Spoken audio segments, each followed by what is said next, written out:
आज मैं कुछ ऐसे सीक्रेट राज को फाश करने वाली हूँ जो दर्जी आपसे छुपाते हैं और करेंगे अल्ट्रेशन बगैर कट लगाए।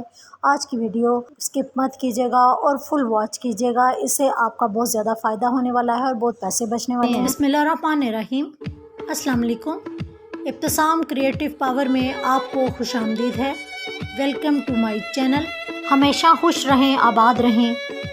मेरी पहली वाली ट्रिक घर में पड़ी उस चीज़ के मुतालिक है जो घर में मौजूद होती है, लेकिन हमें नहीं पता कि इसके जो पोशीदा काम क्या हो सकते हैं और हमारे ये किन कामों में हमारे काम आ सकती है।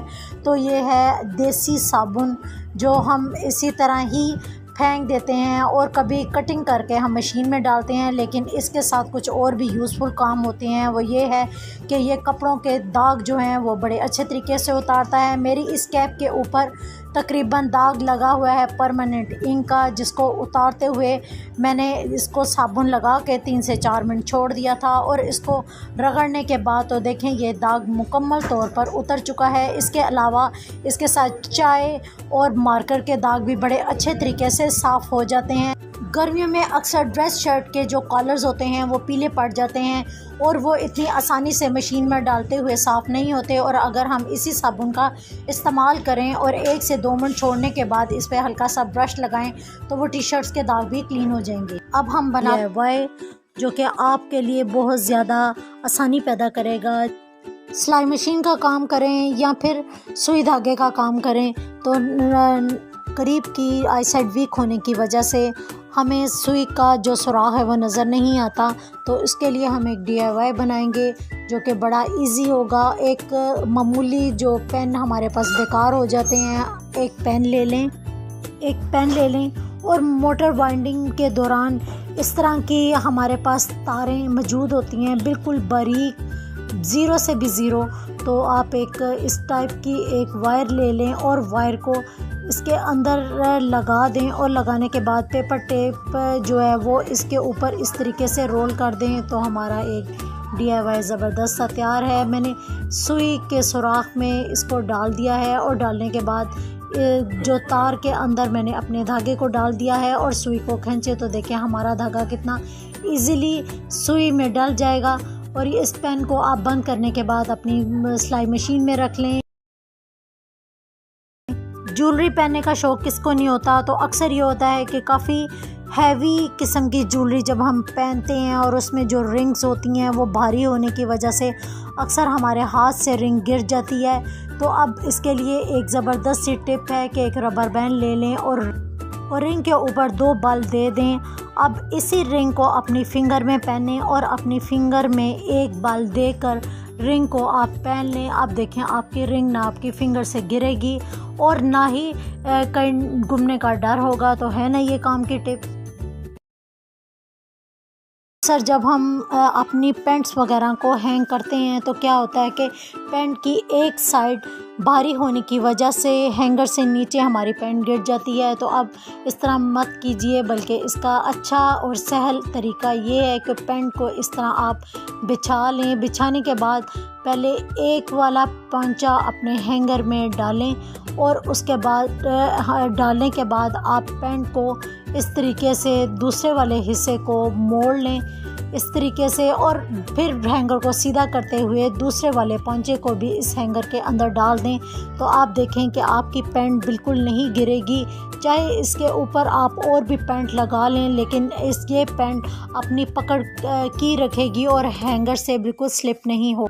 हमारे आउटडोर एरिया में बहुत ज़्यादा धूप आ रही है और इस टाइम पे आंधी भी चल रही है और डस्ट काफ़ी आने की वजह से हम किसका क्या हल करेंगे। एक छोटा सा आइडिया मैं आपके साथ शेयर कर ली हूँ। मैंने ये तार के साथ रिंग लगा दिए हैं और दोनों साइड पे हुक लगा कर इसको हैंग कर दिया है। अब ये मेरे पास एक तरपाल पड़ी हुई थी ग्रीन शेड में, तो मैं इसको किस तरीके से इसको लगाऊंगी, इसके मैंने 2 हिस्से कर लिए हैं क्योंकि मुझे इसकी इतनी लंबाई नहीं चाहिए, बल्कि सिर्फ इतनी लंबाई चाहिए जिससे बेपर्दगी भी ना हो और धूप भी मेरे सिटिंग एरिया में ना आए। तो मैंने तरपाल को 2 हिस्से कर लिए हैं और जो बंद वाला हिस्सा है इसको मैंने सीज़र की मदद से काट कर 2 हिस्सों में काट लिया है। तो अब ये कटे हुए 2 हिस्से अब मेरे पास मौजूद हैं। तो हम इसको कैसे अपनी चौड़ाई के हिसाब से इकट्ठा करके जोड़ेंगे। तो मैंने जो चौड़ाई कम वाला हिस्सा है इसके दोनों साइडों पर जोड़ते हुए मैं इसको स्टिच कर लूँगी। ऊपर वाला जो हिस्सा है वो ऑलरेडी सूती पट्टी मेरी लगी हुई है और इसके साथ हल्के से सुराख भी हुए हैं, इसीलिए मुझे इसको छेड़ने की ज़रूरत नहीं है। लेकिन जो नीचे वाला हिस्सा है अगर मैं इसको स्टिच करूँगी तो मशीन की सुइयाँ टूटने का डर है। तो मैं इसको अगर फ़ोल्ड करूँगी तो ये काफ़ी मोटा होके इसकी लंबाई भी कम हो जाएगी। तो इसका हम ये हल करेंगे कि इसकी तारें निकलना बंद हो जाएं, तो इसके ऊपर हम गरम काविया फेर देंगे ताकि इसकी तारें भी ना बाहर आएँ और बारिश हो या हवा चले तो इसकी मज़बूती में भी कमी ना आए। तो इस तरीके से मैंने तमाम पट्टी वाले हिस्से पर पर्दों के हुक लगा दिए हैं और इसको तार के ऊपर लगे हुए रिंग के साथ पिरो देंगे। और इस तरह देखें हमारा ज़बरदस्त सा तपार वाला कर्टन लग चुका है। आज मैं आपको जीन की स्टिचिंग और रिपेयरिंग के 3 यूनिक अंदाज़ बताऊंगी। पहला तरीका जो है वो हमारी बेल बॉटम पैंट के बारे में है।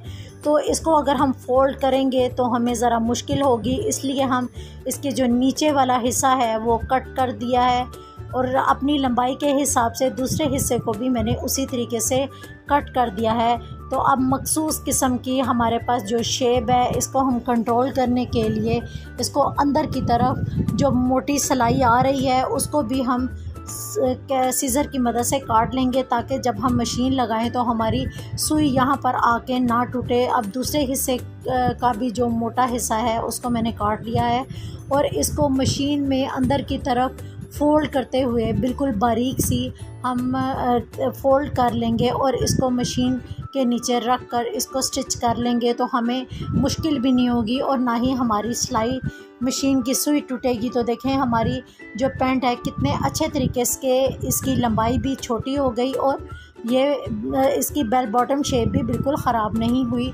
तो ये तरीका बेल बॉटम शेप का है। जबकि नैरो पैंट जो है वो अगर हम मज़ीद और इसको नैरो करना चाहते हैं तो हमें बॉबी पिन का इस्तेमाल करेंगे और इसको बक्स प्लेट के तौर पर बनाते हुए अंदर की तरफ बॉबी पिन लगा देंगे और इस तरीके से नैरो पैंट को मज़ीद और खुला शेप भी नहीं करेंगे और हमारी पैंट कितनी ज़बरदस्त शेप में आ जाएगी।